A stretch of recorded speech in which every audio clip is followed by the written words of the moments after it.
Cœur de patrimoine, Cédric Decoeur.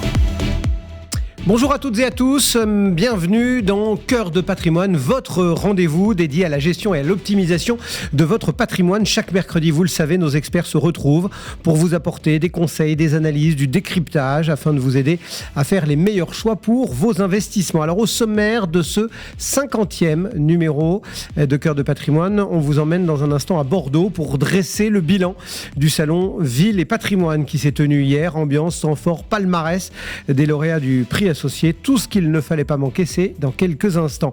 Nous parlerons ensuite refinancement immobilier avec une promesse ambitieuse.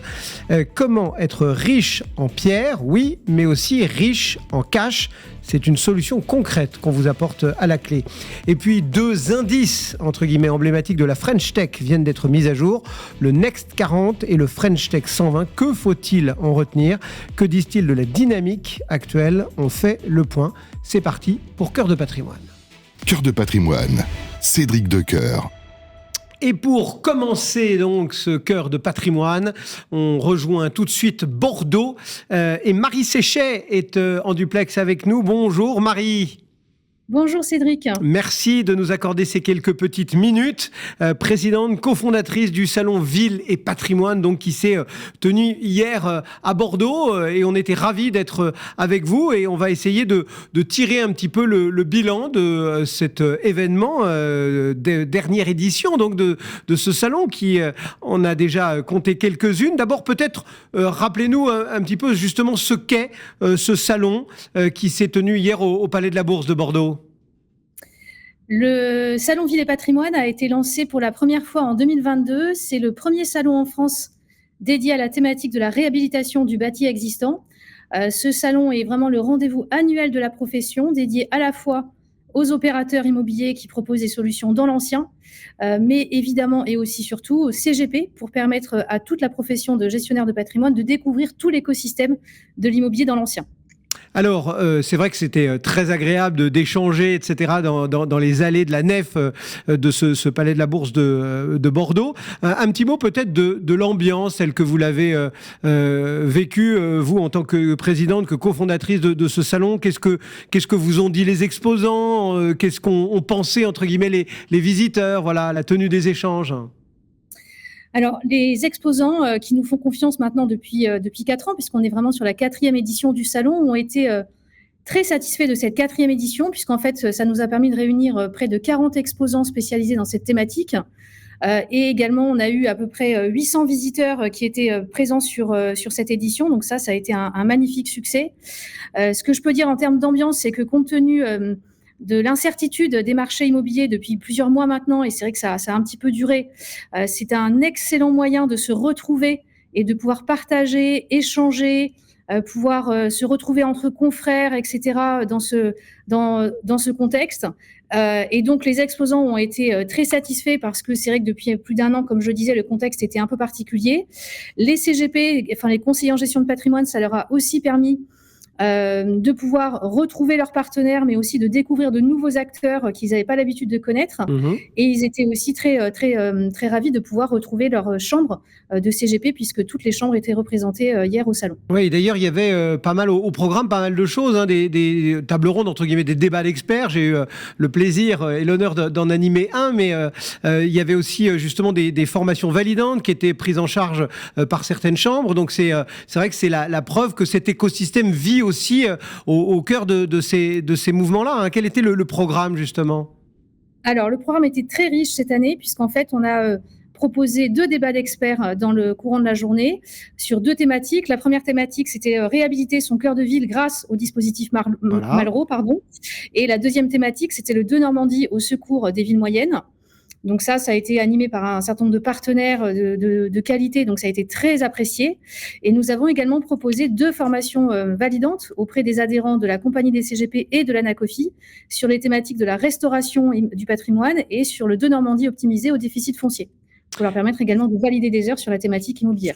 Voilà donc pour une partie du programme, en plus évidemment de tous les échanges et les discussions qui ont eu lieu dans les allées. Et puis presque point d'orgue, j'ai envie de dire, la remise d'un prix, c'est assez fréquent que dans les salons il y ait une espèce de manifestation comme ça de prix. Le prix Viollet-le-Duc. Qu'est-ce qu'on peut dire sur ce prix qui vient couronner en fait finalement des projets dans ce monde de la réhabilitation, c'est ça ? Tout à fait, exactement. Donc, ce prix Viollet-le-Duc a été lancé pour la première fois en 2024, lors de la 3e édition l'année dernière. Ça a connu un très grand succès l'année dernière pour permettre de récompenser les meilleurs réhabilitateurs. Donc, c'est vraiment un prix très spécifique justement sur la thématique du Salon Ville et Patrimoine. Nous avons eu cette année pour 2025 à peu près une vingtaine de candidatures sur 3 thématiques, sur 3 catégories. La catégorie emblématique, la catégorie de charme et la catégorie environnementale. Et donc, effectivement, ça a eu lieu pendant le salon à 16h pour permettre de récompenser les meilleurs réhabilitateurs. Et alors, dites-nous tout, révélons maintenant au grand public, entre guillemets, qui a gagné ? Alors, nous avons eu 3 lauréats. Sur la catégorie de charme, le lauréat a été Mérimée Promotion. Pour la catégorie emblématique, le lauréat a été Next City Héritage. Et pour la catégorie environnementale, le lauréat a été Caractère. Et bien voilà qui est dit. Donc petit compte-rendu de ce salon que Radio Patrimoine et Radio Imo ont été ravis de couvrir hier. Merci beaucoup Marie de vous être prêtée au jeu de cette visio. Tant que je vous tiens, est-ce qu'on annonce déjà la date de la prochaine édition ? Absolument. La date a été fixée au 11 juin 2026, toujours au Palais de la Bourse de Bordeaux, avec probablement une grande actualité l'année prochaine, c'est qu'on va certainement lancer les assises de la réhabilitation. Donc ça sera une grande nouveauté de l'année prochaine. Eh bien, le rendez-vous est déjà pris. Les CGP peuvent l'inscrire à leur programme sur les tablettes. Merci beaucoup, Marie Séchet, donc présidente et cofondatrice du Salon Ville et Patrimoine. Cœur de patrimoine, Cédric Decoeur. Et après avoir rejoint les quais de Bordeaux, on revient à Paris dans le studio de Cœur de Patrimoine pour accueillir Florent de Roccassera. Bonjour. Bonjour Cédric. Merci beaucoup d'être au rendez-vous, cofondateur de Hypo, H-Y-2-P-O. Il va falloir que nous expliquiez un peu d'où vient l'idée. FinTech, donc, avec un sujet quand même hyper précis, le refinancement immobilier. Comment vous est venue l'idée d'abord ? Donc Hypo est né du constat que l'immobilier, c'est la classe d'actifs majoritaire en France. Elle pèse 62% du patrimoine des Français. Et cette classe d'actifs est finalement très peu travaillée dans les stratégies patrimoniales. Et donc ça, c'est donc le point de départ de Hypo. Le refinancement était connu, notamment auprès d'une clientèle donc haut de gamme des banques privées qui sont friands du levier donc de la dette, et aussi une clientèle donc plutôt en difficulté, donc autour des produits du RAC, du regroupement de crédit.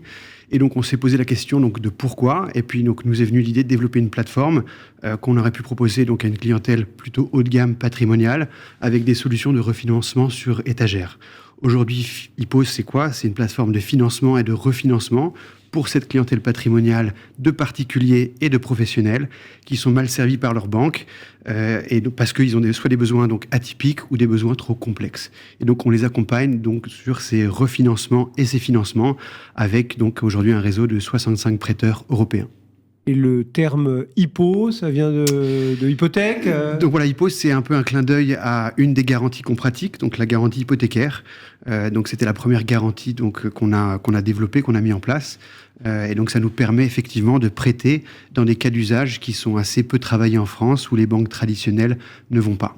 Bien, le décor est donc posé. On va essayer d'expliquer maintenant comment ça marche concrètement. Je suis propriétaire.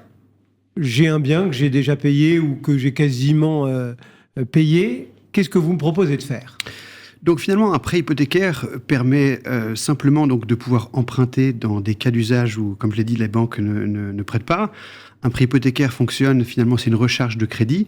On a un bien amorti, on a une situation donc, économique viable et on peut donc proposer cette garantie hypothécaire à un prêteur pour financer un projet qui ne serait pas forcément finançable en banque traditionnelle.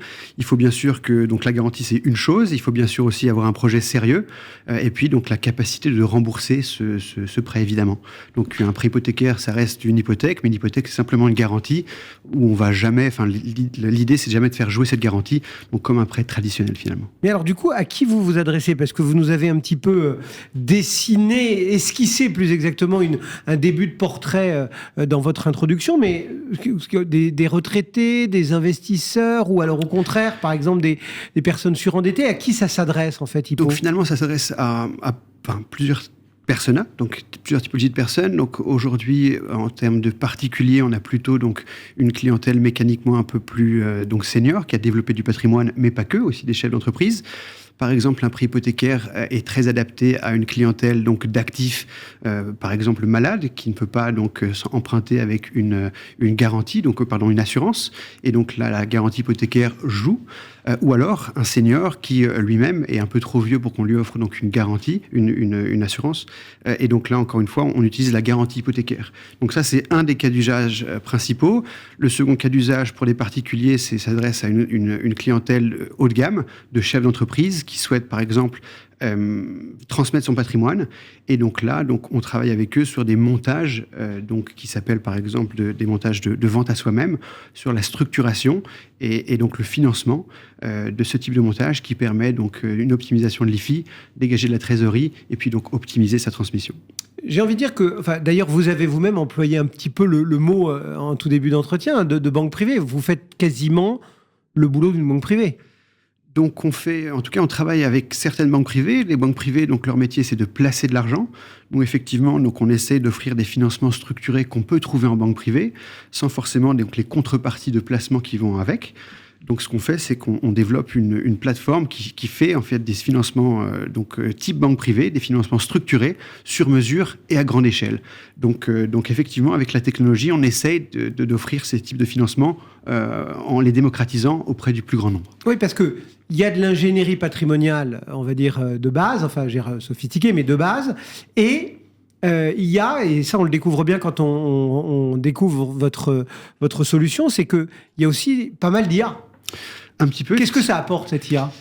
Donc deux choses, on l'utilise donc de manière côté client, où c'est vrai que donc on a rassemblé notre base de connaissances, on navigue au croisement de la fiscalité, du financement, de l'immobilier, et donc on a par exemple construit un chatbot qui s'occupe de la partie pré-vente, donc pour tout accompagner un client finalement dans toutes les questions qu'il peut avoir autour du prêt hypothécaire, autour d'une structuration patrimoniale, et donc ça permet donc aux clients d'avoir un retour fiable et immédiat, donc un meilleur service client. D'accord. Et du côté collaborateur, on utilise l'IA dans le traitement des dossiers de financement afin donc de faciliter ces dossiers de financement qui soient plus rapides et plus fiables en travaillant sur l'extraction des données directement donc des documents officiels et pas se baser sur le déclaratif du client. Donc par exemple, on extrait des données directement des 2044, des 2042, d'un avis d'imposition ou d'un bilan afin de pouvoir donc se baser sur des données fiables. Et donc ça nous permet d'être plus rapide dans l'instruction du dossier et donc encore une fois servir le client d'une meilleure manière. Alors, ce refinancement immobilier, tout comme d'autres formes d'ailleurs de stratégie patrimoniale, on sait que c'est sur l'étagère, on en entend de temps en temps parler, mais on a l'impression que, je ne vais pas dire ça ne prend pas, mais que c'est sous-utilisé en France. Comment est-ce que vous expliquez ça? Et est-ce qu'on peut imaginer, j'imagine que c'est aussi votre rêve ou votre défi, de développer, de démocratiser un petit peu, de combler une forme de retard? On sait que dans d'autres pays, notamment, ça fonctionne beaucoup mieux. Tout à fait. Donc moi, je pense qu'il y a en fait deux points à ça. Donc du côté client, c'est vrai que souvent, on entend donc hypothèque égale on est en danger, c'est le Monopoly. Ouais. Et donc, c'est pas du tout comme ça. Fondamentalement, qu'est-ce qui se passe? C'est que je pense qu'il y a la culture financière en France qui n'est pas forcément assez développée. Et on le voit auprès d'une clientèle donc plus avisée, plus éduquée. Le levier de la dette peut être créateur de valeur. Et donc, c'est vrai que nous, on essaye de travailler là-dessus. Et d'un autre côté, en France, je pense que du côté prêteur, donc les banques n'ont pas forcément l'habitude de travailler sur cette classe d'actifs immobilières, du fait que de un, on a la chance d'avoir aussi donc des organismes de cautionnement, type le crédit logement, qui évite cette hypothèque qui peut parfois être plus coûteuse. Parce qu'on rappelle que traditionnellement, quand on achète un appartement, un bien ou une maison d'ailleurs, enfin un bien immobilier, on a deux façons de se garantir, soit crédit logement, donc un cautionnement, soit la fameuse hypothèque. Exactement. Et donc ce cautionnement permet aussi aux banques d'éviter de mobiliser des fonds propres. Et donc c'est vrai qu'en France, en tout cas, elles ont plus l'habitude de faire ce cautionnement pour avoir donc des ratios de financement beaucoup moins faibles. Alors, c'est intéressant quand on est épargnant et qu'on se dit, tiens, je vais peut-être m'adresser à telle entreprise dont j'ai entendu parler, voilà, sur Radio Patrimoine. C'est sympa d'en savoir un petit peu plus aussi. Sur Hippo, 3 millions d'euros levés dès la création, c'était déjà une belle marque de confiance. Et maintenant, j'ai envie de dire, quels sont un peu les défis qui se présentent devant vous ? Effectivement, donc on a réussi à lever 3 millions avec une ambition assez forte. Aujourd'hui, donc les 18 premiers mois de Hippo, on a passé pas mal de temps à construire cette plateforme technologique pour pouvoir accompagner les clients, mais aussi pour trouver donc des prêteurs prêts à donc financer ces cas d'usage dans toute l'Europe. Donc ça, c'était vraiment la première partie de notre projet. Et aujourd'hui, l'idée, c'est donc d'ouvrir notre plateforme métier à des tiers. Dans un premier temps, à tous les conseils de cette clientèle patrimoniale, donc que ce soit des notaires, des fiscalistes, des CGP, mais aussi des banquiers, des experts comptables. Donc pour pouvoir finalement faire de l'apport d'affaires et donc développer finalement notre flux. Et dans un second temps, notre ambition sera d'ouvrir cette plateforme aux professionnels du financement, donc aux courtiers, avec un outil métier à leur disposition, moderne, avec l'IA, pour pouvoir pour leur donner cet outil pour générer leur financement. Et ça, c'est dans un second temps, c'est-à-dire c'est quoi, à 2, 3, 4 ans Non, c'est d'actualité donc cette année. Donc là, on a déjà commencé à ouvrir cette plateforme aux apporteurs d'affaires et donc d'ici la fin de l'année, on pense pouvoir l'ouvrir à tous les mandataires. Et vous arrivez à lever le nez du guidon et à voir encore un peu plus loin ou pas ? Ouais, donc c'est vrai que Hippo, c'est un projet ambitieux et donc d'ici 2030, on a l'ambition folle de pouvoir redistribuer en France jusqu'à 100 milliards d'euros. Donc pour financer des thèses qui sont importantes pour nous, que ce soit le bien vieillir, que ce soit la rénovation énergétique ou alors l'investissement ou le pouvoir d'achat. Donc on a des plans assez ambitieux qu'on essaie d'atteindre. Bon, pour terminer, Florent de Roccassera, les 2-3 petits tips, les 2-3 petits trucs comme ça que vous auriez envie de glisser à un épargnant qui vous a découvert ce matin sur Radio Patrimoine pour le convaincre de se dire propriétaire ou futur propriétaire, comme on le titre là, être riche en pierre et riche en cash. Voilà, donc écoutez, donc de notre côté, on développe un service pour eux, pour des gens qui ont du patrimoine et qui souhaitent donc refinancer. Ce que je peux dire, c'est qu'en tout cas en France, l'hypothèque, c'est pas du tout donc ce qu'on entend en monopoly, mais c'est vraiment quelque chose qui peut être créateur de valeur. Comment on utilise le levier et puis comment on peut s'endetter à des taux proches des taux immobiliers pour l'investir sur des supports qui sont peut-être plus agressifs. Et l'idée, c'est comment on mobilise un patrimoine dormant pour en faire plus et puis mécaniquement pouvoir le doubler à 15-20 ans. Florent de Roccassera, de cofondateur d'Hippo HY2PO. Merci beaucoup d'être passé sur Radio Patrimoine dans Cœur de Patrimoine. Nous, on poursuit et on va parler tech, indices. Wow, on va changer de monde. À tout de suite. Cœur de Patrimoine, Cédric Decoeur. Et on rejoint maintenant des indices dont vous entendez peut-être parler de temps en temps et on va s'attarder un petit peu là-dessus pour voir un petit peu ce que peuvent nous dire leurs récentes mises à jour. Sébastien Coinon est avec nous. Bonjour Sébastien. Bonjour Cédric. Pour So We Found, donc les meilleurs élèves de la French Tech, 2 indices, je le disais, qui viennent d'être mis à jour. Ces indices, ils s'appellent le Next 40 et le French Tech 120. Déjà, c'est quoi le programme ? C'est quoi l'objectif de tout ça ? Pour être franc, c'est plus une sélection assez objective, il faut le reconnaître, qu'un indice, parce que par définition, ces boîtes ne sont pas cotées, donc il n'y a pas de valorisation un indice fictif, entre au quotidien. Voilà, on pourrait dire pourquoi pas une antichambre à la Bourse de Paris, parce que certaines rêvent un jour d'être cotées, de faire comme les grands, mais certaines ne prendront pas ce chemin, et parfois on ne leur souhaite pas forcément, parce que peut-être plus safe d'être en dehors des marchés cotés. Donc, Next 40, French Tech 120. Donc, comme son nom l'indique, dans le 120, il y a tout le monde, un peu comme le SBF 120, l'image, vous la voyez. Et puis, Next 40, c'est censé être les 40 plus grosses. Au début, c'était effectivement les premières années, quand c'est sorti il y a 5-6 ans, essentiellement, c'est vrai, sur la base des valos et même surtout des levées de fonds. Bon, on est un petit peu revenu. Maintenant, on soulève le capot et on regarde si ça tourne, si il y a un petit peu on essaie d'en savoir un peu plus. De business model, effectivement. L'idée, c'est de les mettre en lumière, de les accompagner aussi, parce qu'il y a tout un programme. Tout ça est chapeauté par une mission du ministère de de l'économie, donc de Bercy. Mais en revanche, pour cette sélection, là, on fait appel à des investisseurs, donc des VC, qui ont pignon sur rue pour voir et à screener un petit peu, voir critère par critère si on les remplit. Alors, Cocorico, nous, pour Soifan, puisqu'on a une boîte dans le Next 40 et une autre dans le French Tech 120, donc Équateur dans l'énergie, opérateur donc sur les énergies renouvelables, et Pixmania, vendeur d'appareils électroniques, smartphones, etc. Et reconditionneur maintenant, près de Paris à Levallois, de téléphones.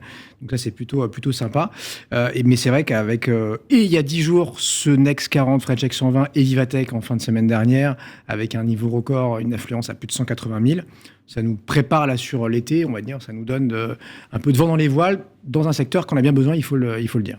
Alors justement, cette mise à jour, cette promotion 2025, qu'est-ce qu'il faut en retenir, notamment, puisque vous nous avez dit qu'on fait un petit peu mieux et un petit peu plus que survoler les levées de fonds, sur le critère finalement assez clé, qui est la rentabilité. C'est le nerf de la guerre et le message est reçu effectivement chez les entreprises, qui n'avaient pas vraiment le choix puisque effectivement comme le robinet de l'argent c'est en grande partie fermé, il faut abaisser son point mort, le break-even et se rapprocher de ce jour où on ne crame plus d'argent, et c'est quand même un peu la spécialité des startups, de perdre un petit peu chaque mois. Quand je dis un petit peu, parfois c'est en millions voire en dizaines de millions d'euros. Donc hors deep tech, intéressant de noter que dans cette nouvelle promotion on a quand même pratiquement une sur deux, donc 44% des startups qui sont rentables désormais. C'était 30% en 2024, donc 15 points, quasiment 15 points de plus. Après c'est vrai, les années d'investissement, donc c'est pas le fruit du hasard. On peut citer des Brevo, qui est un logiciel CRM, entre autres, Swile, qui est tout ce qui est avantage salarié, concurrent d'un Edenred, par exemple, Vodoo sur le jeu, ou WizEvent. Ça veut dire que ce chiffre, il raconte aussi quelque chose sur la façon dont tournent les boîtes, dont finalement elles ont ciselé un petit peu leur modèle économique. Oui, exactement. Nos scale-up ont réussi à se transformer, Cédric, clairement, et à transformer donc cette innovation en succès. Parfois, on va y venir, succès commercial et succès international, malgré les cycles d'investissement qui sont souvent longs, on l'a dit, ça se compte en années. La plupart de ces boîtes, elles ont minimum 5 ans, parfois 10 ans, parfois plus de 15 ans. Donc, c'est plus vraiment les startups, on est sur de la grosse PME, voire ETI. Et puis, une rentabilité qui est maintenant, c'est un nouveau marqueur de solidité. Ça rassure évidemment, ça rassure d'abord leurs investisseurs, ça crédibilise leur modèle d'affaires dans un contexte qu'on a dit où aujourd'hui c'est plutôt cette rentabilité avec de la croissance qui est saluée plus que de la croissance à tout prix. Alors, malheureusement, tout le monde n'est pas à la fête. Un seul exemple pour vous en convaincre, Cédric, Sorare, je ne sais pas si ça vous parle, Sorare, c'est toujours le roi du fantasy football, donc à la mi-chemin entre NFT, jeux vidéo sur le foot, dédié au foot, mais ils sont allés signer avec plein d'autres ligues hors du foot. Je pense notamment au baseball aux États-Unis. Ils avaient levé il y a 4 ans, donc 680 millions d'euros. C'était complètement dingue.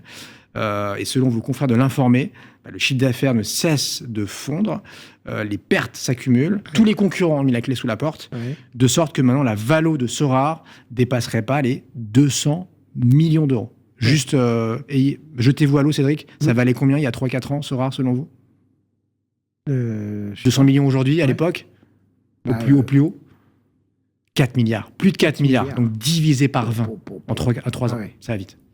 Bon, vous parliez d'international. Si on accepte peut-être ceux qui ont quelques trous passagers, y a une dynamique à l'international quand on est là, quand on est dans les clous, quand on a bien mené sa barque. Clairement, en moyenne, donc les entreprises du French Tech 120, Cédric, elles réalisent plus du tiers de leurs ventes, de leur CA, hors de France. C'est considérable. Ça prouve que nos startups, encore une fois, elles ne se contentent pas du marché français, ce qui est tout le problème d'ailleurs. C'est un peu notre talon d'Achille, c'est qu'on n'est pas un petit marché comme Israël, Belgique, Suède, donc on n'est pas contraint à jour 1 d'aller à l'international, sauf que c'est un marché qui finit au bout de 5, 10, 15 ans à être moyen. Là, on s'en rend compte.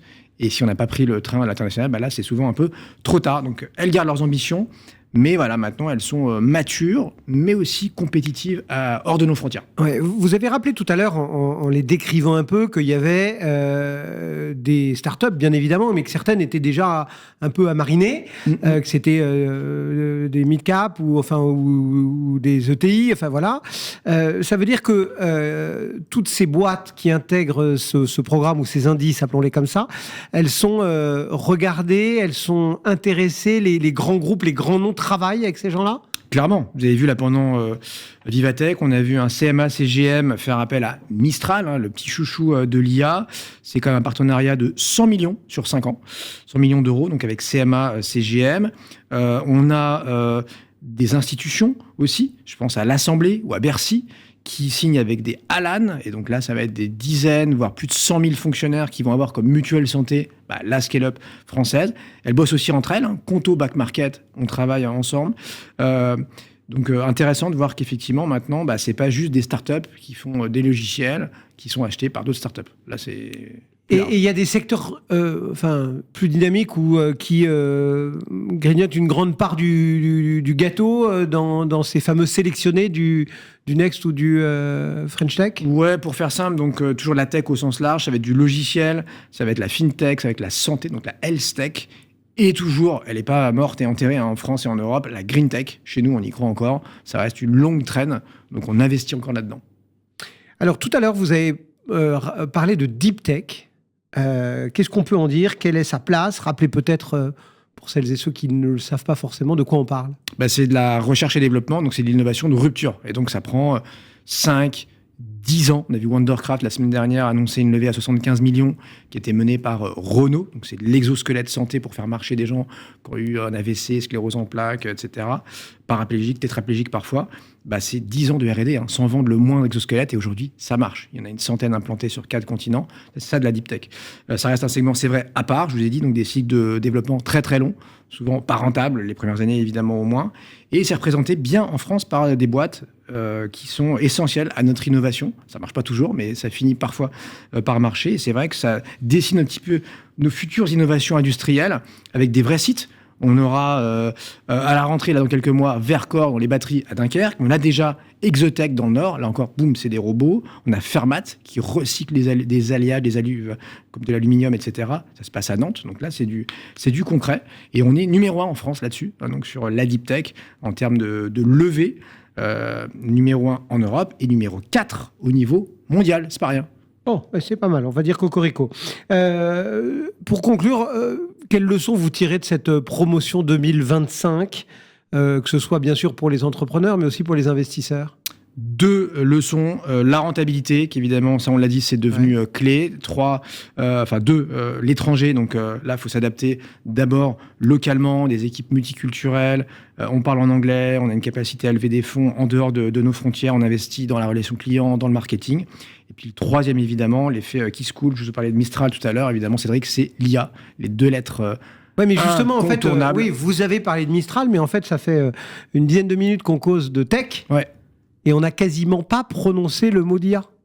Parce que déjà tout le monde en parle, donc je voulais être un peu différenciant pour vous, Cédric. Merci. Mais c'est vrai que c'est un peu l'éléphant dans la pièce ou l'arbre qui cache la forêt, parce que c'est vrai qu'on parle beaucoup de Mistral. Ils ont levé 600 millions, ils sont apparemment encore en train de lever 1 milliard. Rendez-vous compte, 1 milliard, c'est complètement fou. Sauf que derrière, il faut qu'on parle des autres. Donc, des boîtes que vous connaissez moins, qui vont s'appeler Hugging Face, FlexAI, Poolside ou Gladia. Ce serait bien aussi qu'on les mette comme ça à l'Elysée ou à Vivatech, etc. en avant, parce qu'on a bien compris maintenant Mistral, c'est le ChatGPT français, mais il y a la quantité d'autres, il y en a des dizaines, voire des centaines d'autres qui attendent et qui aimeraient bien aussi avoir un petit peu d'exposition. Voilà. Et un peu d'argent aussi. Merci Sébastien. Sébastien Coinon donc pour So We Found, et on peut également vous retrouver et vous suivre chaque semaine avec votre podcast Tech 45. Merci d'être passé et on se retrouve le mois prochain. Voilà, on arrive au terme de ce numéro de Cœur de Patrimoine. Merci pour votre confiance et votre fidélité. J'espère que les conseils et les éclairages du jour vous permettront d'y voir plus clair, et nous on se retrouve la semaine prochaine. Cœur de Patrimoine, une émission à réécouter et télécharger sur le site et l'appli Radio Patrimoine et sur toutes les plateformes de streaming.